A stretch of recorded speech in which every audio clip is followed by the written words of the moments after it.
میں بلاول بھٹو صاحبہ کی طرح میں کوئی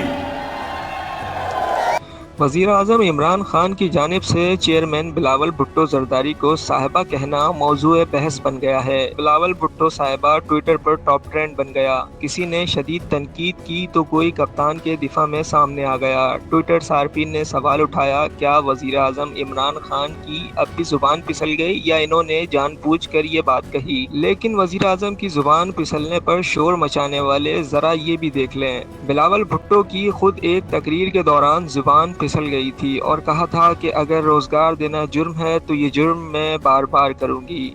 جرم بار بار کروں گی، بار بار کروں گی، بار بار کروں گی۔ بلاول کے والد آصف زرداری نے بھی ایک بار بلاول کو ہوگی کہہ دیا تھا۔ میں ہوں گا، بلاول ہوگی، بلاول ہوگی۔ ان کی اپنی ہی پارٹی کے اسمبلی اسپیکر نثار کھوڑو نے بھی بلاول بھٹو کو صاحبہ کہہ کر مخاطب کیا۔ میں کیا کہہ سکتا ہوں کہ انہوں نے خود بلاول بھٹو صاحبہ کا آگے رہنے والے خورشید شاہ بھی پیچھے نہ رہے اور دل کی بات زبان پر لے آئے۔ اپنے قائد، اپنے پارٹی کے چیئرمین بلاول بھٹو صاحبہ۔ سوال یہ پیدا ہوتا ہے، کیا وزیر اعظم پر تنقید کرنے والے اب پیپلز پارٹی کے اپنے رہنماؤں پر کیا کہیں گے؟